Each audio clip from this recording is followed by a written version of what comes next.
Ram Krishna Balaram Jaya Krishna Balaram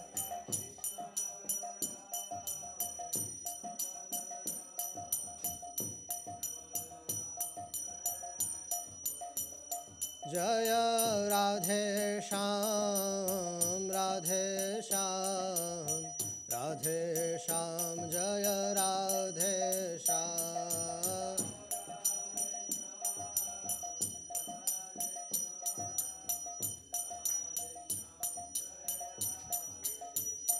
Jaya Nithai Gaura Chandra Jaya Nithai Gaura Chandra Jaya Nithai Gaura Chandra Jaya Nithai Gaura Chandra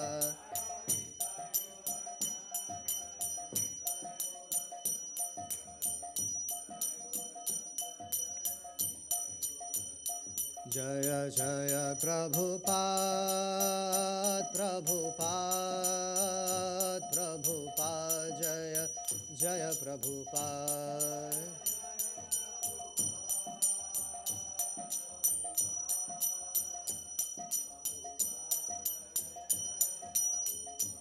Jaya Jaya Gurudev Gurudev Gurudev Jaya Srila Gurudev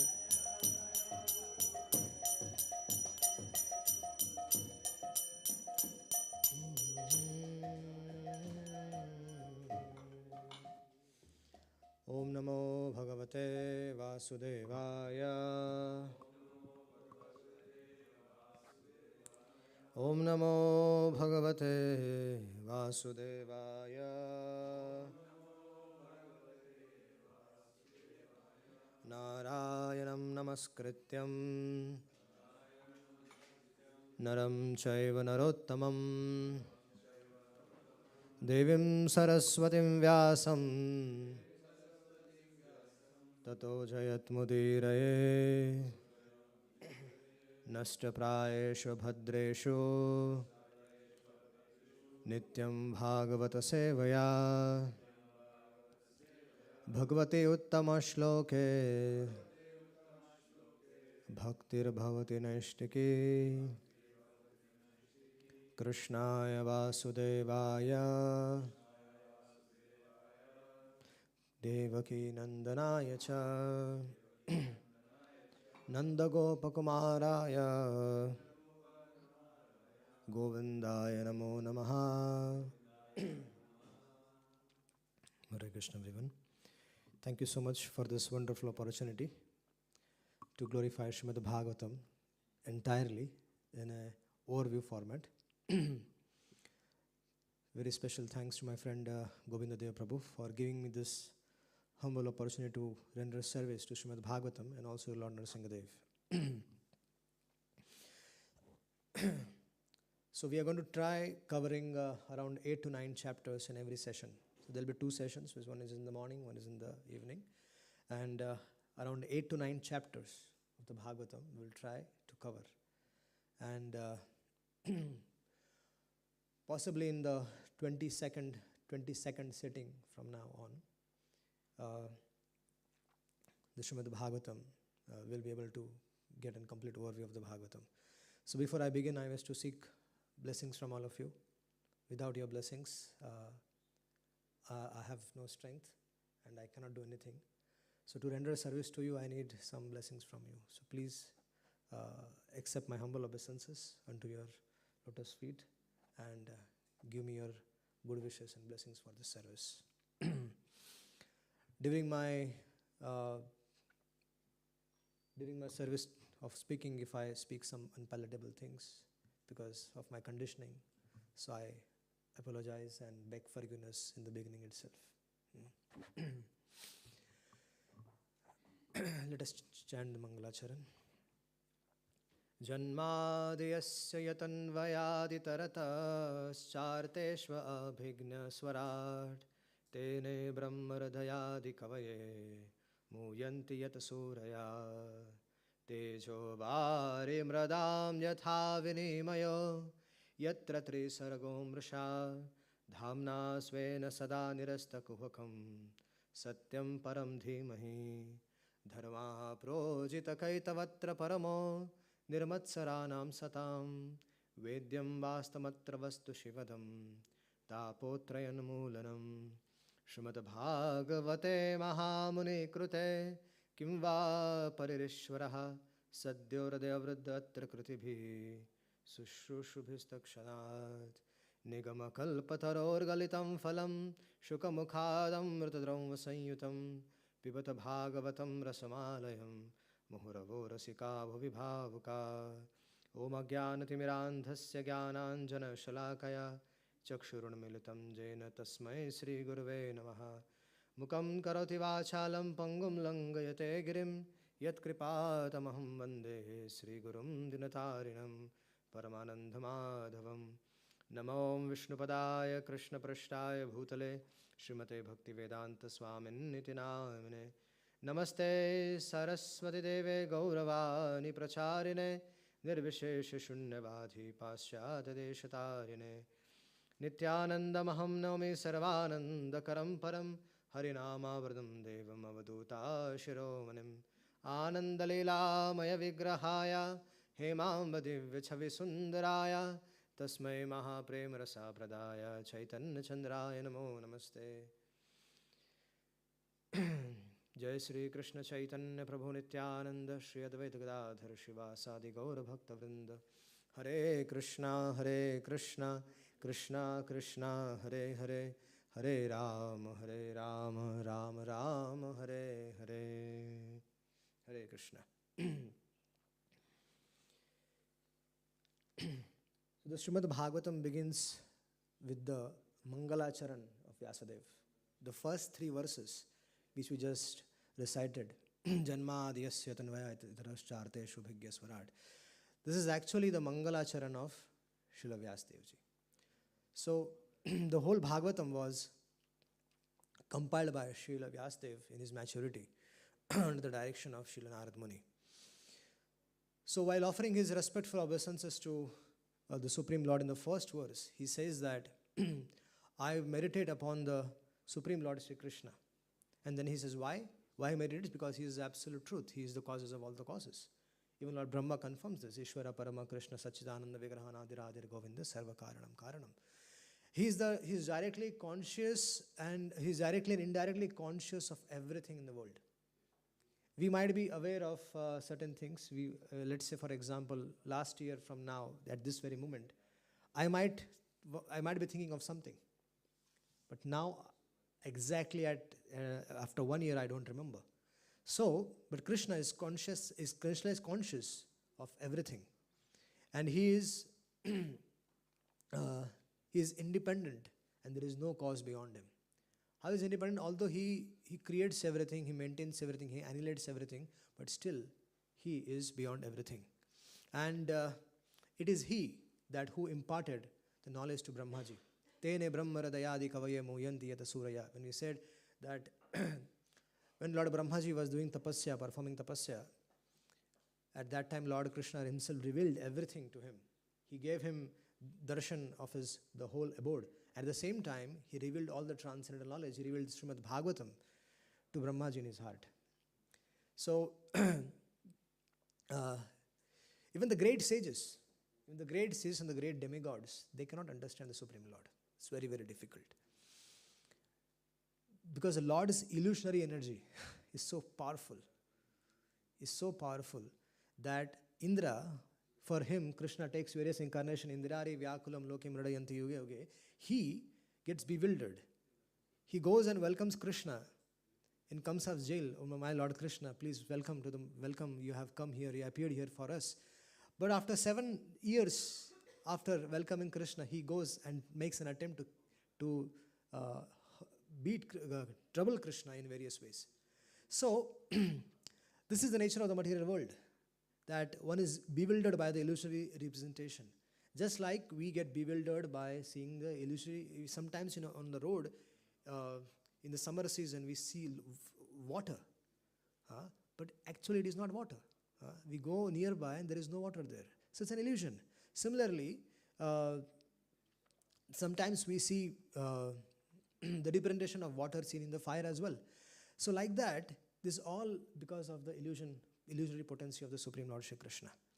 And only because of him do the material universes temporarily manifest by the reactions on the modes of material nature. They appear actually factual. This whole material world is temporary. But for many of the people in the material world, they think this is everything. But this is not. This is unreal. And therefore, Vedavyas is saying, because of this, all these qualities, I wish to offer my respectful obeisances to the Lord Shri Krishna, Lord Vasudeva, again and again. And then further he says that dharma projita kaitavatra paramo nirmatsaranam sacham. He's saying, in this Bhagavatam, we have rejected, I'm writing this Bhagavatam, this is my last work. And in this Bhagavatam, there is no kaitab dharma. Dharma projita kaitavatra dharma. Kaitab dharma means all the dharmas which are not in line with attaining prema bhakti. We need to understand what is Sanatana Dharma. Many people in the world, they have their own concocted idea of Sanatana Dharma. But what is actual Sanatana Dharma? Now, that occupation, Sanatana means eternal and Dharma means occupation, right? So that occupation of the living entity which cannot be taken away from him in any given circumstances. Right? Try to understand this most important aspect of Sanatana Dharma. Sanatana means eternal. That occupation of the living entity which cannot be separated from us at any given point of time. Now to understand this, I'll give you another example. Let's say a little boy is born to a parents, right? So little boy is very young, and so he has a relationship with his father and mother. Right? He grows a little bigger. Does his relationship with the father and mother change? No, that remains, right? He goes to school. The relationship still remains. When he goes from the school, from the primary, he goes to secondary education. Does his relationship with his parents change? No. They are his parents. Similarly, if gradually the boy goes to college, will his relationship change? He changes the country. He goes from Germany, he goes to US for higher education. Does his relationship with his parents change? No. It remains, right? He gets married. There is a new person in his life. Does that mean that his relationship with his parents change? No, they remain his parents. Now this boy is married and he gets his own children. Does that mean that his relationship with his parent has changed because he became a parent? No, they are still his parents. So the point is that our relationship with Krishna does not change and is eternal. In whichever species of life we might go, our relationship with Krishna is always there. So, completely and understanding that relationship, understanding that our occupation, our eternal occupation is to serve Krishna. We need to understand our nature. Our nature is to serve Lord Shri Krishna. So in this Srimad Bhagavatam, Vedavyas is saying that I completely rejecting all the religious activity which are materially motivated. So this Bhagavad Dharma is actually speaking the highest truth, which is understandable by whom? By those devotees who are pure in the heart. Now who can understand Bhagavad Dharma? Sanatana Dharma is Bhagavad Dharma. What is Bhagavad Dharma? Shravanam, Kirtanam, Vishnu, Smaranam, Archanam, Vandanam, Dasyam, Sakhyam, Atmanedanam. So, what is Sanatana Dharma? It's the same. Sanatana Dharma, Bhagavad Dharma, Jaiva Dharma, these are the same. These are same. Srila Bhaktivinoda Thakur wrote a very big book called as Jaiva Dharma just to explain this aspect. What is the Dharma of Jiva? So when we say Jaiva Dharma, when we say Sanatana Dharma, when we say Bhagavad Dharma, it is all the same. So, what is it? Shravanam, Kirtanam, Vishnu, Smaranam, Archanam, Vandanam, Dasyam, Sakhyam, Atmanedanam. So, he's saying that, Vedavyas is saying that this Srimad Bhagavatam has been written in maturity, in his maturity. Who? Vedavyas' maturity. Under the direction of whom? Mahamuni Krute. I have taken directions from Mahamuni. So there are various versions of who is Mahamuni here. So Mahamuni can be, Srila Prabhupada ji write, Mahamuni is Vedavyas himself. Our other acharyas write that Mahamuni means Naradji. Some of the acharyas write Mahamuni means Naranarayan Rishi. And we accept all. So this beautiful Bhagavatam is very mystical. Simply by desiring to hear the messages of Bhagavatam, Lord Krishna is ready to get bound up by the devotee in his heart. Very interesting. How easy is to bound up Krishna in the heart? Just mere Srimad Bhagavate Mahamuni Krute Kimva Pararishvara Sadyo Radaya Avrudyatra Krutibhi Sushrushu Bhistakshanat. Simply by desiring, even you have not just desired to hear Srimad Bhagavatam. We are making an attempt to speak the entire Srimad Bhagavatam here. So, mere desiring to hear the Srimad Bhagavatam, Lord Krishna is willing to get bound up by the devotee. So, what will happen if someone hears very attentively? What happens with Parikshit Maharaj? Hear in perfection. So, as the condition is, one should attentively hear. Because the whole Srimad Bhagavatam, the quality of hearing Srimad Bhagavatam is very important. The result which one gets by hearing Srimad Bhagavatam, it depends on the quality of hearing it. When Gokarna was speaking the whole of Bhagavatam, the ghost got delivered. The ghost, his brother became a ghost and he got delivered. Why? Because when the associates of the Lord came from the Vaikuntha to take Dundukari, he asked them, Dear Vaikuntha Vasis, what is the problem? He gets delivered, Dundukari, the ghost gets delivered, and there are so many Mahanubhavas here who are sitting there, and why are not they getting delivered? So the Vaikuntha Vasis, they said, the difference lies in the quality of hearing Srimad Bhagavatam. How we are hearing it and how are we contemplating on it, how are we meditating on it. Shravanam, Kirtanam, Vishnu, Smaranam. We are so busy in this world that Smaran aspect has completely gone away. The social media has taken us over. The Smaran aspect has gone. But Shravanam, if we hear attentively and also make an attempt to read attentively, then the aspect of Smaran will naturally come. And definitely speaking. Further, Vedavyas is saying, Nigama kalpa taror galitam phalam shukamukhad amrita samvitam pibata bhagavatam rasamalayam muhuravarasika bhuvi bhavuka. Now he is saying, oh expert and thoughtful men, oh dear devotees, Vedavyas is saying, to all those devotees who are going to come in the future also, Vedavyas is saying, this Srimad Bhagavatam is a matured fruit of the desired tree of the Vedic literature. What do you mean a matured fruit? Let's suppose in a tree, there are branches, there are leaves, there are so many different aspects. But can we taste the tree? No. If it's a mango tree, for example, can we taste the sweetness of mango in the branches? No. In the leaves? No. In the roots? No. So where can it be tasted? In the fruit. So this Srimad Bhagavatam, if the tree are like the Vedas, then this Srimad Bhagavatam is like that mango. It is very difficult to understand the Vedas or the essence of the Vedas. But that same essence of the Vedas, when it comes in the form of a fruit, that is Srimad Bhagavatam. And Pibata Bhagavatam Rasamalayam. Why? Vedavyas is saying, Pibata Bhagavatam, drink this Bhagavatam. Why? Because it is coming from Shukadeva Goswami. From the lips of Shukadeva Goswami. When a fruit is touched by a parrot, its sweetness enhances. Have you know that? Do you know that? When a parrot eats a fruit, its sweetness enhances. Similarly, this Srimad Bhagavatam is written by me, Vedavyas is saying, but it is spoken by Shukadeva Goswami. He has tasted it, and that's why it has become more tastier. That's why he's saying, oh Rasika Bhaktas, please enjoy this Srimad Bhagavatam. Now we are going to the conversation between Suta Goswami Pad and the rishis of Naimisharanya. So Naimishaya, Nimishetra, Rishaya, Shaunakadaya, Swargam, Satram, Swargaya, Lokaya, Sahasra Samvasata.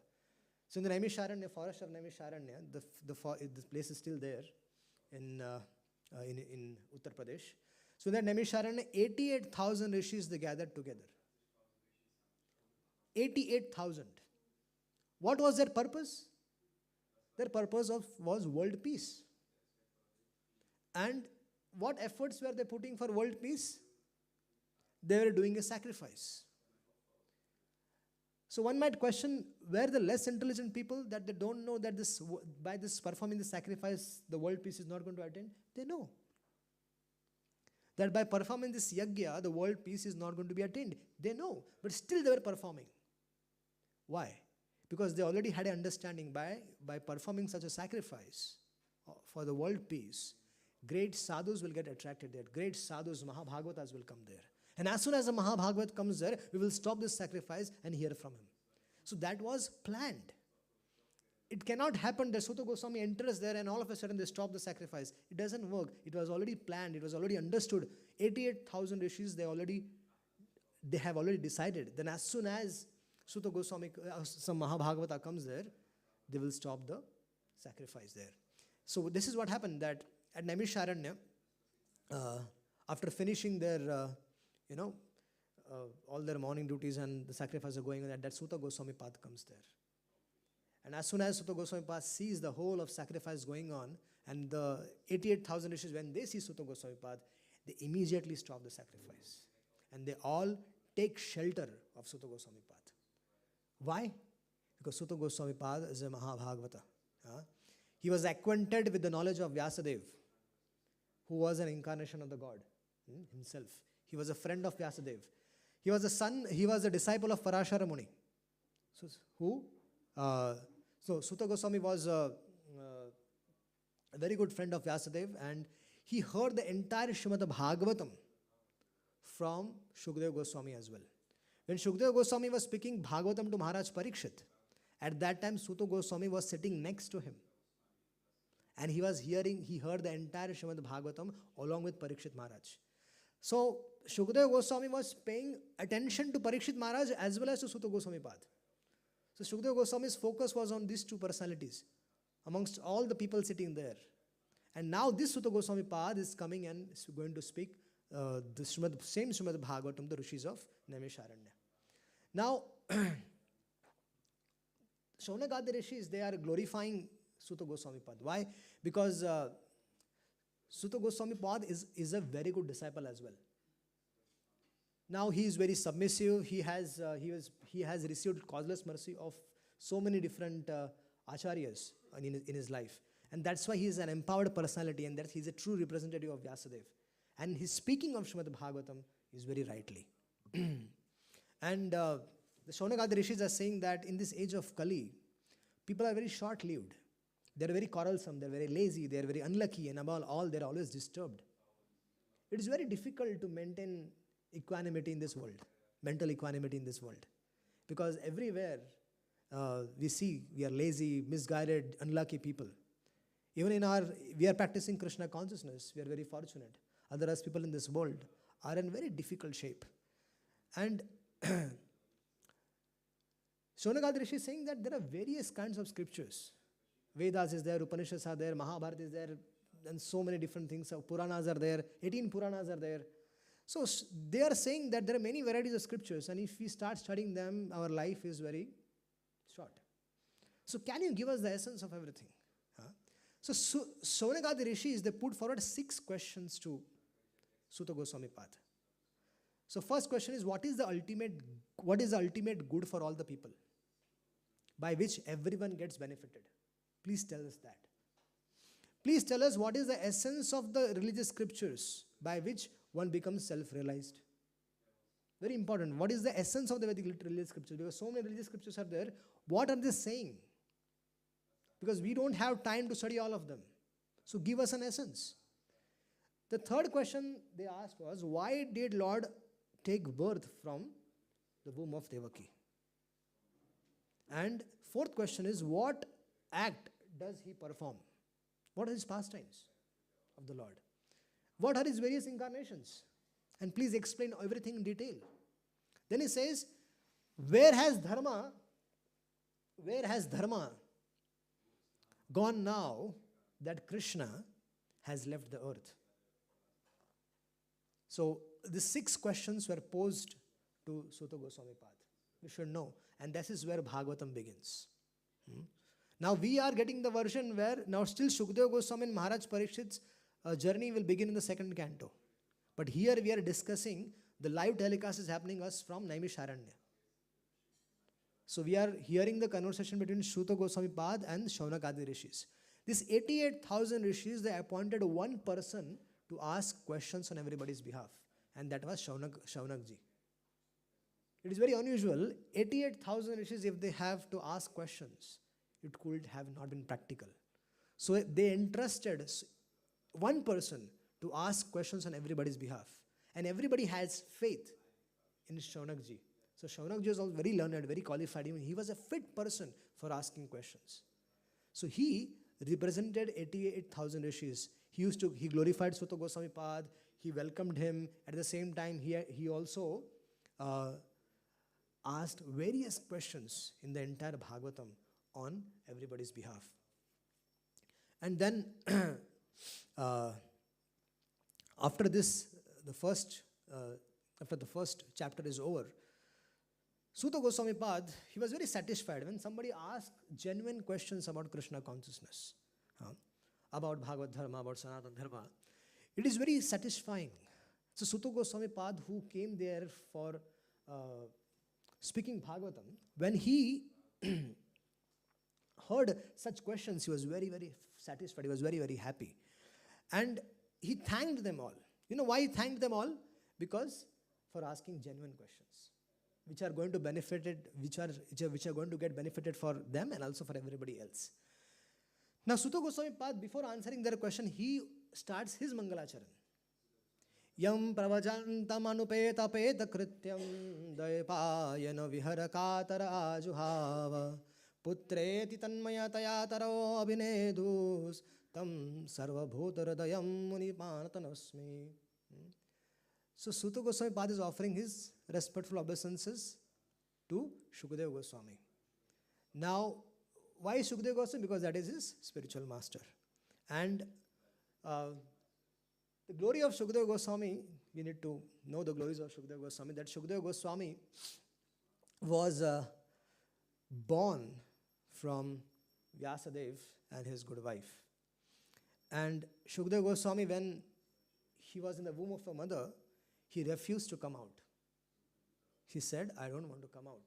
Veda Vyasji was saying from outside that, please come out. I have prayed. I have prayed for you. So you should come out. And he said, what business do I have outside? I am very happy in the womb of the mother. The outside world is very dangerous. Full of Maya and full of illusion. Once I come outside, you will ask me to get married, do this, do that. So it's better that I'm very happy in the womb of mother. So so Veda Vyasji went to Dwarka, invited Lord Krishna. So Lord Krishna came there and assured Shukadeva Goswami that, my dear Shukadeva, please come out. My material illusion, my Maya will not touch you.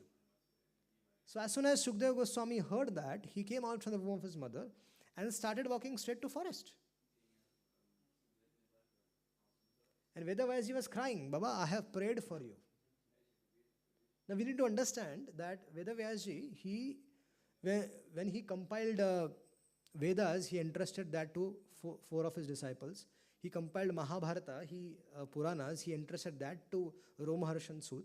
But when he compiled Srimad Bhagavatam under the direction of Narad Muni, he could not find anyone qualified for spreading the glories of Bhagavatam. So he prayed. And that's why he prayed for the ray of Vishnu. And that's why Shukadeva Goswami was born. And when Shukadeva Goswami was born, he was now walking straight to forest and Veda Vyasji started running behind him. Oh Shukadev, wait. And Shukadeva Goswami was completely absorbed in transcendental bliss. He entered into the forest. And he never came back. He never came back. Veda Vyasji was crying and Shukadeva Goswami was going deep and deep into the forest. He was absorbed in the transcendental bliss.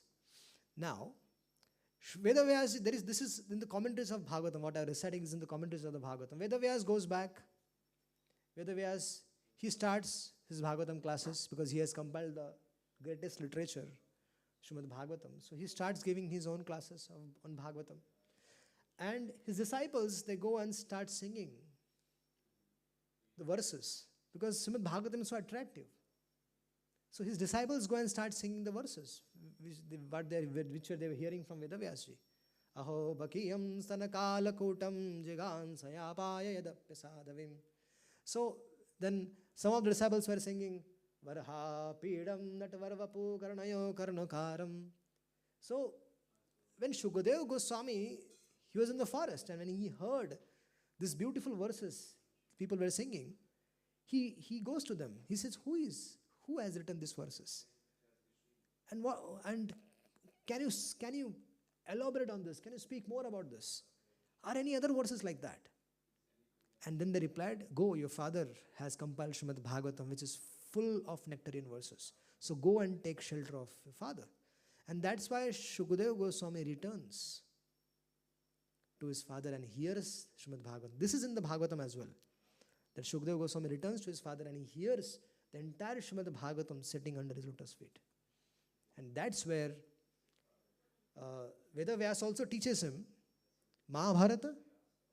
Yes, Vedavyas also taught Shukadeva Goswami Mahabharata. Vedavyas also taught Shukadeva Goswami Srimad Bhagavatam.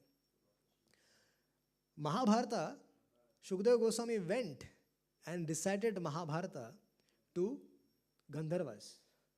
And then he goes and narrates the Srimad Bhagavatam to Parikshit Maharaj. But Vedavyas was not the only person, only guru of Shukadeva Goswami.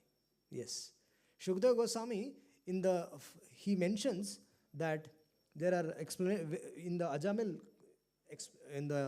Katha, the 6th canto, 3rd chapter. In the end, he says that he has heard this Ajamil Katha from Agastya Muni. That there are mentions where Shukadeva Goswami was present in the assembly where Pitama Bhishma was speaking the Bhagavatam.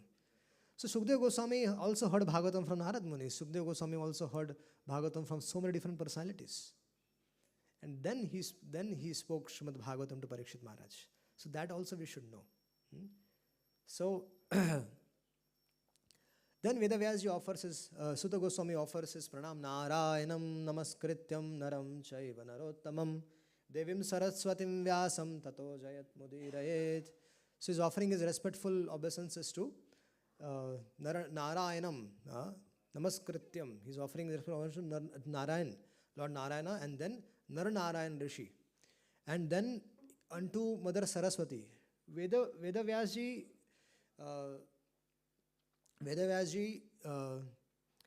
also he offering a respect to Vedavyasji also, but there is a very twist here that when Sutta Goswami is saying Devim Saraswatim Vyasam, so Vishwanath Chaudhary Thakur mentions that Devim means Srimati Radharani. So Narayanam Namaskrityam, so Narayan is there, Narayan Rishi is there, then Srimati Radharani is there, and then Saraswati is there. Saraswati is there, and then it is saying that Vedavyasji is there. In this way, the author is offering his respectful obeisances. And then Sutta Goswami is saying that you have questioned me about so many different things about Lord Krishna, and I'm very, very pleased. So I'm going to answer them one by one. So Sutta Goswami begins to answer this. He says that what happens by rendering devotional service? By rendering devotional service, one immediately acquires causeless knowledge and detachment from the world. Performing devotional service, what happens by performing devotion? One gets knowledge about Krishna consciousness, right? And one becomes detached from the material world. Bhakti has two sons, knowledge and renunciation. So wherever there is bhakti, transcendental knowledge will be revealed to that person, and he will be naturally detached from the material world. Okay, so this is the result of performing devotional service. Then the occupational duties a man performs. We are performing our occupational duties according to his own position. It should be done to provoke Krishna consciousness. It should be done for the pleasure of the Lord. If it does not, whatever occupation we are doing, if it does not attracts us to Krishna consciousness, that occupation is waste. Chari varnashrami yadi Krishna hi bhaje. One might be performing his Varna and Ashram duties very, very nicely. But if he is not worshipping Lord Krishna, then that, all these Varnashram duties, although he might be performing nicely, but it will not help him to come out of the material world. And all the occupational engagements are meant for ultimate liberation. And they should never be performed for material gain. So everything what we are doing in the world should only be performed for the... You might be staying in temple, you might be married, you might be unmarried, you might be doing anything in the world. Whatever it is, whatever occupational duties we are doing, it should be done for the pleasure of the Lord. And according to the sages, one who is engaged in the ultimate occupational service should never use material gain to cultivate sense gratification. He should try to use those money or artha which has been derived for attaining the perfection of life. So, vadanti tattva tattva vidas yajnam yajnaya vadmayam brahmeti paramatmeti bhagvaniti sabhyate. Sutta Goswami also mentions that absolute truth can be understood in as Brahman, Paramatman, Bhagwan. Now we are just getting an overview of the whole Bhagavatam. We are not getting into details of that. For details, you are already doing Bhakti Vaibhava. So this is just an overview of what Srimad Bhagavatam is all about. So further, they are saying that with one pointed attention, one should hear, glorify and remember the Supreme Personality of Godhead. Why? Because by doing that, 24 hours one should try to hear, read, glorify the Supreme Personality of Godhead, His name, His fame, His pastimes. What is going to happen by that? Because with sword in the hand, intelligent men cut through the binding knots of the reactionary work. Now, there is something called as Hridaya Granthi. You know, Hridaya Granthi, entangled heart. Our heart is entangled. There is a knot in our heart. The knot is the knot of the material world. Our attachment to this material world. You know, if this is material world, this is material world, for example, and we are attached to it, right? We might get detached, but still the knot is there. I'll give you a more concise example. Husband and wife, they are very attached to each other, right? Husband is detached, but the wife is still attached. So husband is also stuck. That is, I am also a householder, so I can speak with my experience. You are going to get married, right? So, what happens when we hear this transcendental knowledge? The binding knots of the reactionary work karma is cut. 3 things happen by hearing Srimad Bhagavatam. All the doubts are cleared. Karma is slackened. Karma bandhana is finished. And third thing is, what happens is, love for God is attained. So 3 miracles happen when we hear Srimad Bhagavatam. First is, all the doubts. There are doubts which are in our heart because of which one cannot develop unflinching faith in the Lord. That are removed. Because Srimad Bhagavatam is full of questions and answers. There are questions which you have, those will be answered, and the questions which you don't have, and those will be answered in Srimad Bhagavatam. So when hearing Srimad Bhagavatam means all your doubts will get cleared. And when doubts are not there, what will happen? One will develop unflinching faith in the Lord. If in a relationship, if there is a doubt, will that relationship be a loving relationship? If a husband is doubting the wife, wife is doubting the husband. So if the doubt is there in the middle, that relationship is a loving relationship? No. So the doubt has to be removed. Similarly, when we are loving Krishna, in practicing Krishna consciousness, there should be no doubts in our heart. And then when the doubts are removed, one will be able to practice unalloyed, uninterrupted devotional service. And by hearing Srimad Bhagavatam, by reading Srimad Bhagavatam, these doubts are removed. Then Hridaya Granthi, because Krishna's name, Krishna's fame, Krishna's glories are so powerful that it can completely destroy our sansar bandhan, our material entanglement. So that's how powerful Krishna's glories is. Our attachment from the material world will be removed and it will become fixed in Krishna. So what does Bhagavatam do? Srimad Bhagavatam is like a junction wherein, wherein our attachment are from the material world are removed, and our attachment for Krishna is attained. So Srimad Bhagavatam is like that junction. And third thing, prema is attained. So then further, Sutta Goswami explains about the various incarnations of the Lord. Various incarnations. There are so many incarnations. There are unlimited incarnations. Srimad Bhagavatam, in Srimad Bhagavatam, Shukadeva Goswami did not speak it chronologically. Right? But if you want to understand it in detail, chronologically, there is a book called as Laghu Bhagavatamrit. So please read that book. If you want to understand the various incarnations in its exact chronology, then it's Laghu Bhagavatamrit. So what we are going to do is, we are just going to recite the various incarnations. So the first incarnation was, the second incarnation actually is of the boar incarnation. And because when Lord Krishna came as boar, as Varaha, and he lifted the earth from the Rasatala. Hiranyaksha, he kidnapped Mother Earth and he kept in Rasatala. So Lord came and he picked up Mother Earth from the Rasatala. Then there is another incarnation called as Devarshi Narada, also is an incarnation of the Lord. And is very powerful. He collected exposition of Vedas which dealt with devotional service and which inspire non-fruitive action. So he wrote Narada Bhakti Sutra, and so many. He is the Acharya for so many devotees all across the world. Narad Muni has a visa for going all across the three worlds and also transcend the world. He has a visa to go to Golok Vrindavan. He has a visa to go to Vaikuntha Loka. He has a visa to go to all the universes. He has a visa to go to all the three lokas as well. And then the fourth incarnation is Nar Narayan Rishi. And Nar Narayan Rishi were twin sons of King of Dharma. Then the fifth incarnation is Lord Kapila Dev. Lord Kapila Dev gave instructions to Mother Devahuti. That all we will see in detail. And then the seventh incarnation is of Prajapati Ruchi and his wife Akuti. His son incarnation name is Yajna. Yajna, he controlled the period during the change of Swayambha Manu, and he assisted the demigods as well. Then the eighth incarnation is Rishabdev.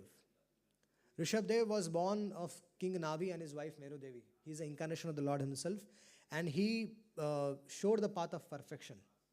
Then comes the incarnation of ninth incarnation of Prithu Maharaj. Prithu Maharaj, when everybody in the world was, King Vena disturbed the whole world. So the sadhus, they cursed King Vena. He died, and from his body, their sages are so powerful. From his body, they gave birth to the incarnation of the Lord. That's how how powerful the sages are. A body is dead. But from that also, the sages, they could derive who? The incarnation of the Lord. So then the 11th incarnation was a tortoise, Kashyapa. Then the 12th incarnation is Dhanvantari. 13th is Narasimhadev. The Lord Narasimhadev. Narasimhadev ki. The 15th incarnation is Vamanadev. The 16th incarnation is Parshuram. That was his business. The 17th incarnation was Srila Vyasadeva himself. The 18th and 19th are Krishna and Balaram. And then in the beginning of Kali Yuga, Lord Buddha is going to appear. And then it is mentioned about the Kalki incarnation also, that at the conjunction of the two yugas, that is when Kali Yuga is going to end and the Satyuga is going to start, at that time Kalki is going to come. So after mentioning all these various incarnations, he says that Ete chansha kala pumsam krishnastu bhagavan swayam indrari vyakulam lokyam radayanti yuge yuge. He says that all the incarnations are actually either the plenary portions or the portions of the plenary portions. But dear everybody, Krishna is the Supreme Personality of Godhead. And then further he goes and explains about a very interesting incarnation, which is known to us, but at the same time we are not aware of it. He explains that idam bhagavatam nama puranam brahma samitam uttam shloka charitam chakagara bhagwan rishi nishresaya lokasya dhanyam swastamayam mahat. He is saying that this Srimad Bhagavatam, this is whole Srimad Bhagavatam in a very concise form, only shlokas, Devanagari shlokas. So Vedavyas is saying that this Srimad Bhagavatam is also an incarnation of the Supreme Lord. This is the book incarnation of Lord Krishna. When Krishna appears in the form of a book, Krishna appeared in the form of a boar. Krishna appeared in the form of a tortoise. Krishna appeared in the form of Matsya. Krishna appeared in so many different incarnations, right? So Krishna, when he comes in the form of a book, is Srimad Bhagavatam. And there are 3 ways of serving Srimad Bhagavatam: hearing, reading, and speaking about it. So that, and our Sutta Goswami says that Krishna Swadhama Pagade Dharma Jnana Diviso Kalau Nastam Rishadesha Puranar Kodunaditaha. So this has appeared, this Bhagavad Purana is as brilliant as the sun. It has arisen just after the departure of Lord Krishna. Uddhavji met Lord Krishna in Dwarka, and Lord Krishna requested Uddhavji Uddhavji requested Lord Krishna to please do not go. Uddhavji saw that the devatas are coming. They met Lord Krishna. Brahmaji came, all the devatas came, they met Lord Krishna and they gave certain message. And then Lord Krishna immediately called for all the ministers and everybody and told everybody that we are all going to Prabhas Kshetra. So Uddhava had a doubt, so he goes and confirms from Lord Krishna that you are planning to leave. He said, yes, I am planning to leave. Imagine that we are serving the Lord Narasimhadev for so many years now. And so that was the situation with Krishna when he was on the planet. Everybody's life was centered on Krishna. And then Krishna was planning to disappear. So Uddhava was disturbed. Imagine if Lord Narasimhadev told, I am planning to go. I am planning to go. What will happen? Everybody will go and have a word with the Lord. So Uddhavji goes and has a word with the Lord. That please don't go. If you go, Kali Yuga is going to start and the world is going to get degraded. People are going to become mad for sense gratification. But the Lord said, no, I have to go. My time is up. But I will make some arrangement for it, for all of you. And he says, Krishna Swadhama Pagade Dharma Jnana Divisa Kalau Nashtam Rishadesha Puranar Komadunaditaha.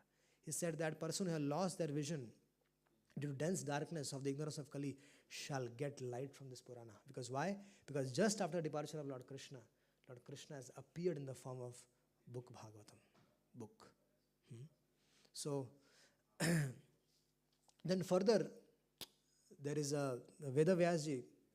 He's an incarnation of the Lord. He wrote so many different kinds of literatures. He divided one Veda. Earlier it was only one Veda. He divided that one Veda into 4. There was earlier only Yajur Veda. From that, he divided one Vedas into 4. Why? What was his purpose? His purpose was very simple. He wanted that people in general should be able to understand Veda. So he simplified it for everybody. And then what did he do? He simplified that one Veda and he divided one Veda into 4, and he gave that Vedas to different of the disciples. So that they can read them, understand them, and write commentaries on them and expand the preaching. So he did that. After that, he wrote Mahabharata, the Puranas. So he called up Romaharshan Sut. He gave that responsibility of spreading the glories of Mahabharata and the Puranas to Romaharshan Sut. And then we all know that Veda Vyasji became dissatisfied. He was not satisfied. He was despondent. He was not knowing what should I do. I did everything for the benefit of the world, but I am still not satisfied. So Veda Vyasji was thinking, if writing so many books, he wrote 4 lakh verses. After writing 4 lakh verses for the benefit of the people, if he himself was not satisfied, if someone writes thousands of books, thousands of pages, compiles thousands of verses, but he himself is not satisfied, And he is writing that book. Vedavyas was writing those books, writing those verses for whom? For the benefit of the people. But forget about the benefiting the people. He himself was not getting benefited. So Vedavyas was sad. What was it? What was he? He was lamenting. And so, when he was lamenting, he was praying. Whenever we are in difficult situation, when we are bewildered, we should pray to the Supreme Lord for showing us the directions. And Vedavyas was praying to the Lord. And what happened? Narad Muni came there. And Vedavyas understands that Narad Muni is a glorious devotee. And so Vedavyas was thinking that Narad Muni will glorify him. That he compiled so many great work. He wrote Vedas, Upanishads, this and that. So he was expecting that Naradji will say, wow, very nice, my dear son. You compiled Mahabharata, very, very, very nice. He was expecting that. But Naradji was not like that. Naradji started chastising him straight away. What did Narad Muni do? Narad Muni said, you are a big nonsense, Vedavyasji. Why? Because you have not elaborately, exclusively explained the glories of the Supreme Lord. Through Mahabharata, what was the purpose of Mahabharata? Mahabharata, there are stories. So through the stories, Vedavyasji tried what? To explain the essence of the Vedas. But while explaining the stories, he just messed it up. He made a khichdi. He was trying to make dal separate, rice separate, sabji separate. He was trying to make paneer sabji separate, this sabji separate, that sabji chutney separate. But what ended up was khichdi. And Vedavyas was himself confused. Why? Because Naradji told, because you have not written a book which exclusively talks about pure devotional service. People in this world are already bewildered. They're already into sense gratification. And Vedavyas, what did he do? With the help of, he gave them directions how to, in the name of religion, how they can enjoy sense gratification. People are already entangled in the material world. And by Vedavyas's books, Vedavyas is adding such books that people are going to use Vedavyas's name and keep enjoying. So where is the opportunity for people to know about Krishna? Where is the opportunity for people to get out of the cycle of birth and death? And that's why Vedavyas got chastised by Narad Muni. And Narad Muni told, compile a book which exclusively talks about devotional service. That's why when Vedavyas, when he wrote Mangalacharan, he said, Dharma projita kaitavatra dharma. Dharma projita kaitavatra dharma parnirmatsaranam satam. He's saying that in this Bhagavatam, there is no kaitab dharma. I have rejected everything else. This is purely for pure devotional service. This book is for Hamsas, those who want to attain the platform of Paramhamsa. This book is for them. So Narad Muni chastised Vedavyas. He is saying that, Vedavyas, all that books which you have written, in that books, if the glories of the Lord is not explained, that is like a garbage. And you're only attracting the crows there. So only crows will get attracted to such literatures. It's a very heavy thing. I'm not saying this. You can read Bhagavatam, can get it confirmed. So you have not compiled, you should compile literature which is Bhagavatam. And although it might be imperfectly compiled, but it has the glories of the Lord and His devotees, it will be perfect. So Vedavyasji, he received such instructions. And Narad Muni told him his own life story. Naradji told that previously, I was a son of a maid servant. And my mother used to serve in a house of a Brahmana. And during the Chaturmas period, so many sadhus used to come there.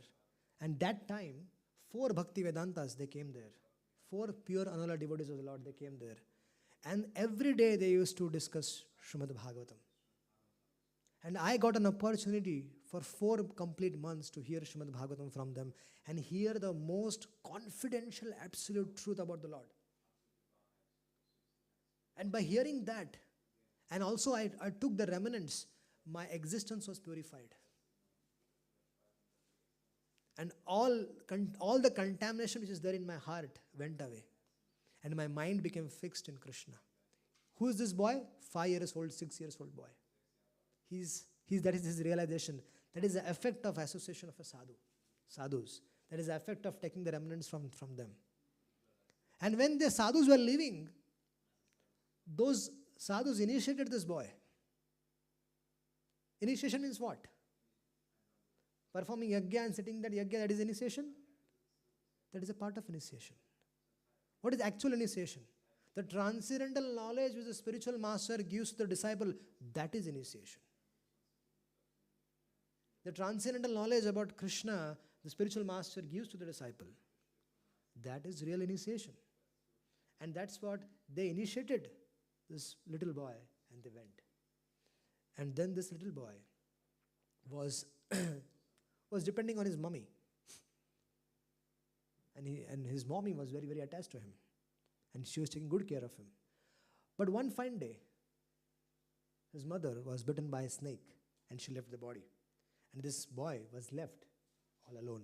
But he had received the instructions. He had received the instructions of the sadhus and he decided that he will walk. He took this as Krishna's mercy and he started walking towards what? He started walking towards north. And he decided that to attain perfection, a 6 years old boy, 7 years old boy, he was thinking that let me give my life, remaining life, to what I have heard from my sadhus, from my spiritual masters.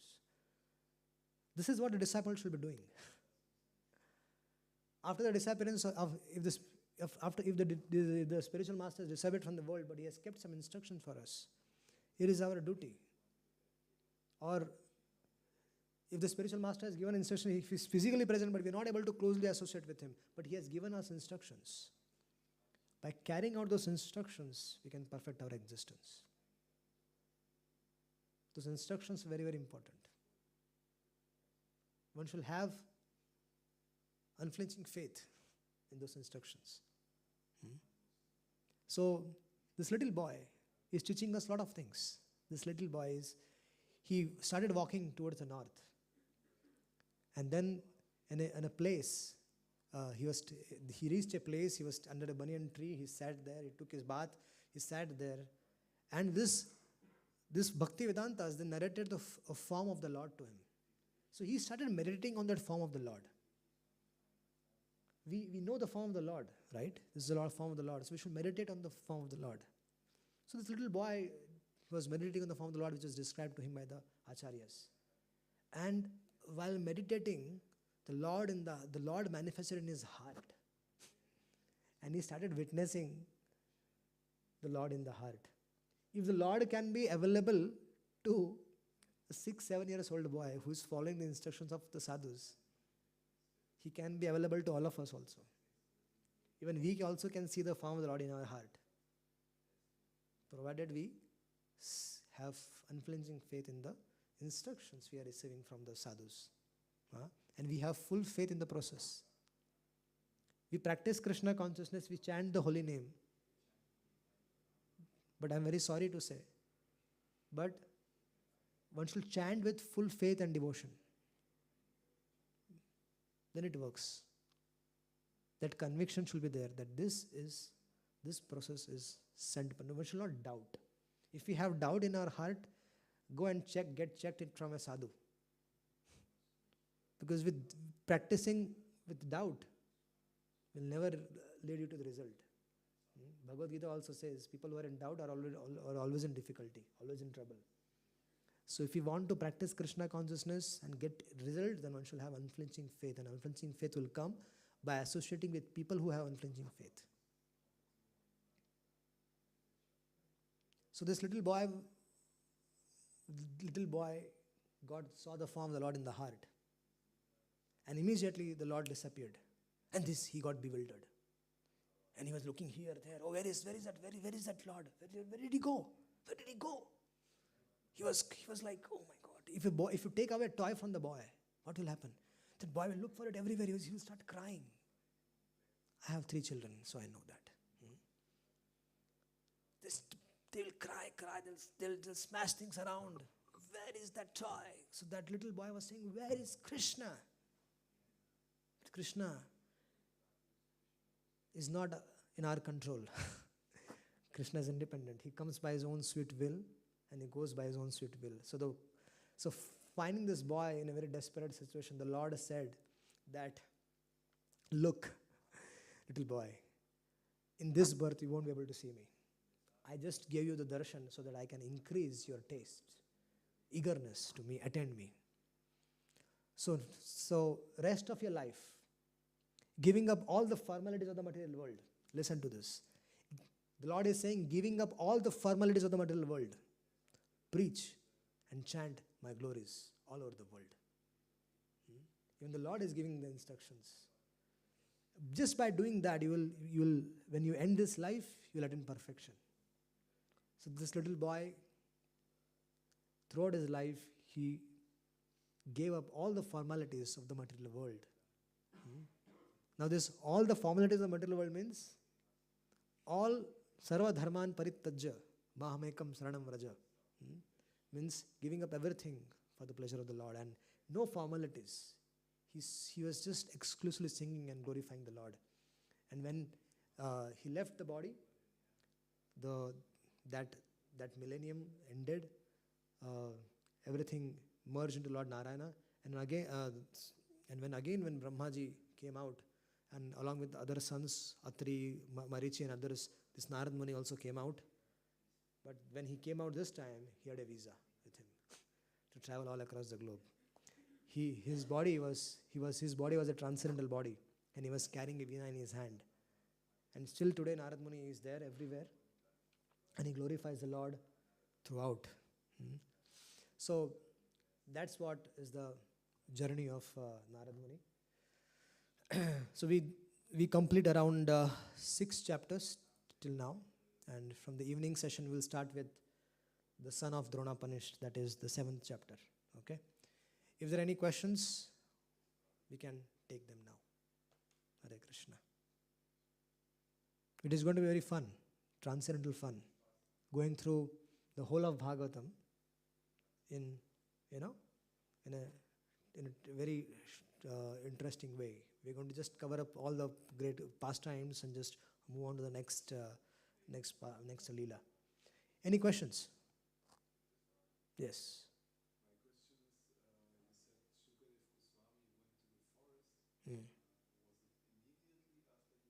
Yeah.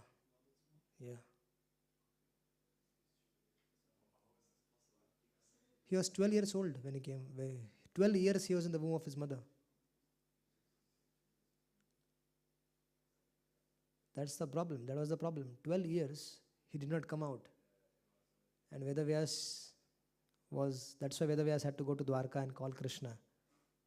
And then Krishna convinced Shukdeva Goswami come out. So 12 years, now you should understand that Shukdeva Goswami was also not ordinary. Vedavyas was also not ordinary, and Vedavyas' wife was also not ordinary. Giving birth to a son like Shukdeva Goswami, you have to be a special personality. Yes.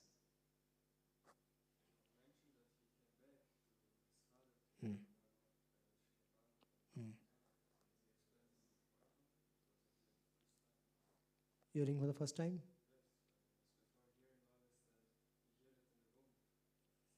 No. He came back. Shukdeva Goswami, when he heard the Bhagavatam verses which were chanted, and so he got attracted to them. He went to those devotees who were reciting them, and then we understood that his father has compiled a book called as Srimad Bhagavatam. Then he went. Shukdeva Goswami says that there is a verse himself. He is saying that I have heard it from my father. I was attracted to the verses. There are 2-3 verses in which Shukdeva Goswami tells, And he got attracted to the verses, he went back, he heard the Bhagavatam from his father. So everything is there. Even he heard Mahabharata from his father. That is also there in the, Prabhupada writes in the Purport, that Shukdev Goswami heard Mahabharata also from, so yeah. Yes. Is there any significance to the analogy when Sutta Goswami is saying only the trees were hearing Vyasadev's crying? Yeah, because Shukdev Goswami was not hearing it. Trees are live. All these trees which you see here around also, they're all live. They're alive. They're all hearing you. What you're doing, they're seeing you. They're hearing you. They're not dead. You're chanting, so they're getting benefited. Who knows? They're rishis staying here. Because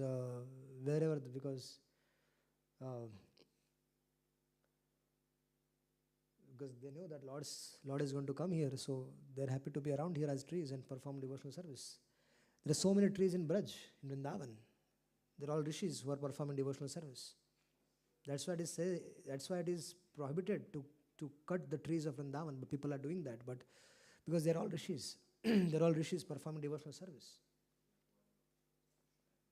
They're not ordinary trees.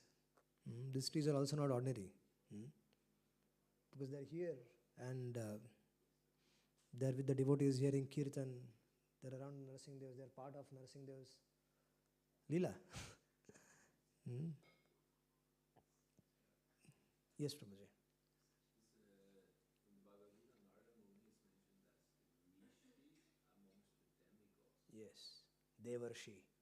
Yes, so, but there are many Rishis. Are all Rishis? There are so many Devarshis. But there are some Rishis not counted among the Devas?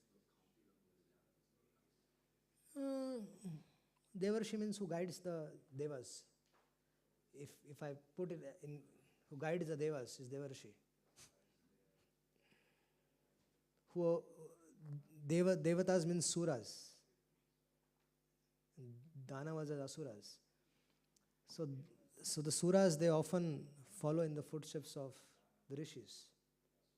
And Naradji is one who has been guiding everyone. So he's Devarshi. Hare Krishna. Yes. Huh? Shukdev Goswami is the eternal Vaishnava. He was performing Leela of being bewildered, and he was a monist. He was behaving like a monist only for one reason: to broadcast the glories of Srimad Bhagavatam. If Shukdev Goswami was not performing the role of a monist, now we can say when Shukdev Goswami, who was a monist, gets attracted to Bhagavatam, that's how powerful Srimad Bhagavatam is. Right? So show the glories of Bhagavatam, it is arranged. Arjuna, he was a devotee, eternal devotee of the Lord. But he was bewildered by the Lord, put into illusion, so that he can speak the Bhagavad Gita. Similarly, Shukdev Goswami also, he was a pure devotee of the Lord, but he was, for some time, he was been put into the illusion by Yogamaya, so that he can become a monist, transcendentalist, and absorbed in Brahman, and that's what has happened. And when he got attracted to Srimad Bhagavatam, that was the glories of Srimad Bhagavatam. That's how powerful Bhagavatam is, that it can even attract the monist. The people who are absorbed in Brahman, even they can get attracted to Bhagavatam. Okay. Any other questions? Okay. Thank you. See you in the evening at 5:30. Grantra Srimad Bhagavatam ki.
help me?